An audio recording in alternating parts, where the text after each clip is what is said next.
অবশেষে ত্রিপুরা রাজ্যেও আনুষ্ঠানিকভাবে পথ চলা শুরু হলো জাতীয় শিক্ষানীতি 2020-এর। জাতীয় শিক্ষানীতির পক্ষে বিপক্ষে বিভিন্ন মতবাদ, বিভিন্ন আলোচনা পর্যালোচনার পর এবার অবশেষে আনুষ্ঠানিকভাবে ত্রিপুরা রাজ্যে পথ চলা শুরু হলো জাতীয় শিক্ষানীতি 2020-এর। রাজধানীর টাউন হলে আয়োজিত এক অনাড়ম্বর অনুষ্ঠানের মধ্য দিয়ে ত্রিপুরা রাজ্যে জাতীয় শিক্ষানীতির আনুষ্ঠানিক সূচনা করেন রাজ্যের মুখ্যমন্ত্রী প্রফেসর ডক্টর মানিক সাহা। এই পর্বে অন্যান্যদের মাঝে উপস্থিত ছিলেন ত্রিপুরার কেন্দ্রীয় বিশ্ববিদ্যালয়ের উপাচার্য গঙ্গা প্রসাদ প্রসেন, এমবিবি বিশ্ববিদ্যালয়ের উপাচার্য সত্যদেও পোদ্দার, দপ্তরের সচিব শরদেন্দু চৌধুরী, অধিকর্তা এনসি শর্মা প্রমুখ। নিজের আলোচনায় অংশ নিয়ে জাতীয় শিক্ষানীতি 2020-এর ব্যাপারে ইতিবাচক মানসিকতা পোষণ করলেন মুখ্যমন্ত্রী ডক্টর মানিক সাহা। মুখ্যমন্ত্রী গভীর আশাবাদী এই জাতীয় শিক্ষানীতি আগামী দিনে শিক্ষা ব্যবস্থা সম্প্রসারণে যেমন কাজ করবে, ঠিক এর পাশাপাশি এই শিক্ষানীতির সফল প্রয়োগের মধ্য দিয়ে কর্মসংস্থানের রাস্তাও উন্মোচিত হবে। পাশাপাশি মুখ্যমন্ত্রী এটাও দাবি করেন, সবে মাত্র পথ চলা শুরু হয়েছে, যদি তার কোনো ত্রুটি বিচ্যুতি ধরা পড়ে তাহলে আগামী দিনে সবার সাথে কথা বলে তার সংশোধন করা যেতে পারে। তার এক্সিট করার সুবিধা আছে এবং তার জন্য এরকম না যে তার সার্টিফিকেট পাবে, সেই তার মূল্যায়নও করা হচ্ছে। এই যে একটা চিন্তা ভাবনা আমাদের ন্যাশনাল এডুকেশন পলিসি যেটা করা হয়েছে, সত্যিকারের অর্থে যা অপূর্ব। প্রথম দিকে হয়তো আমাদের অসুবিধা হলো, কারণ যে কোনো জিনিস নতুন অবস্থায় একটু অসুবিধা হয়। এখানে কথা বলা হয়েছে যে ভর্তির বিষয়, প্রথমে অনলাইনের কথা বলা হয়েছে, যদিও ন্যাশনাল এডুকেশন পলিসিতে আছে যে ভর্তি প্রক্রিয়া অনলাইনে হবে, কিন্তু এবার এটা ছাড় দেওয়া হয়েছে যে অফলাইনেও করা যাবে। তো সেভাবে ভর্তি হচ্ছে। আমাদের এখানে এমবিবি ইউনিভার্সিটির আন্ডারে এখন দুটো কলেজ আছে, আর বাকি সব কলেজগুলোই ত্রিপুরা ইউনিভার্সিটির আন্ডারে।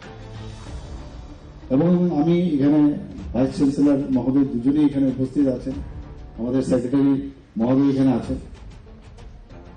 আমি জানি যে ওনাদের যে চেষ্টায় আজকে যেভাবে স্টেক হোল্ডার যারা আছে, প্রিন্সিপাল যারা আছেন, তাদের সাথে নিয়মিত কথাবার্তা বলা হয়েছে।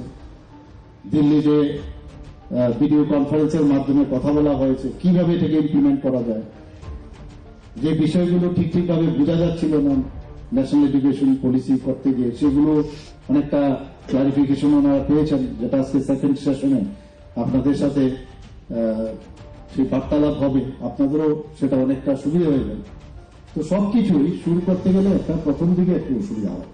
আমি শিওর এই ন্যাশনাল যে এডুকেশন পলিসি ন্যাক, সেটা 2030-এর যে টার্গেট এখানে রাখা হয়েছে, আগামী দিন আমি নিশ্চিত যে তার কিন্তু রেজাল্ট তখনই আমরা পাবো। শুরুতে অসুবিধা হবে, এবং আমাদের ত্রিপুরাতে কোয়ালিটির কিন্তু অভাব নেই।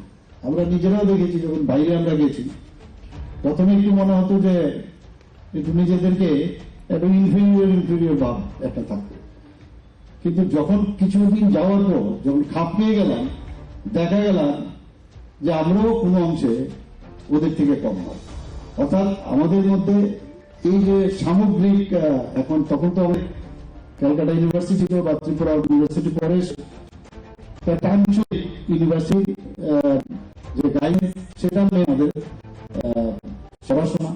কিন্তু যখন ন্যাশনাল লেভেলে যেতাম তখন গিয়ে আমাদের সমস্যা হতো, তার জন্য এক্সট্রা এফোর্ট দেওয়া। কিন্তু এখন গিয়ে ন্যাশনাল এডুকেশন তার থেকে সমগ্র ভারতবর্ষের এডুকেশন সেটা কিন্তু একরকম হবে।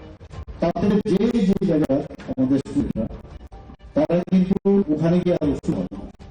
তো মেইন উদ্দেশ্য হচ্ছে সত্যিকারের মানুষ কি করা, দেশের চিন্তা করা, দেশ ভাবনা যে বিষয়, সেটা আমাদের ঐতিহ্য, যাতে কথা বলা হয়েছে আনন্দা সেটার মতো আমরা এখানে আসতো মানুষ পড়াশোনার জন্য ভারতবর্ষ। এখন আমরা নিজেদের ফিল করি যে আমার ছেলে কোথায় থাকে, আমি আসবো, লন্ডনে আমরা প্রাউড ফিল করি। একটা ছিল যে সমস্ত ফিরি আমাদের ভারতবর্ষে আসতো পড়াশোনা, সেই বিষয়টা সেটা মাননীয় প্রধানমন্ত্রী চাইছে যে আমাদের ঋতু গৌরব সেটা যেন আমি ফিরে পাই। রাজ্যটি কিন্তু এবং বাস্তবের সাথে মিলিয়ে একটা স্কিল, একটা মানুষ পড়াশোনা করবে, কিন্তু বাস্তবে গিয়ে দেখা যায় তার কর্মসংস্থানের সুফল না।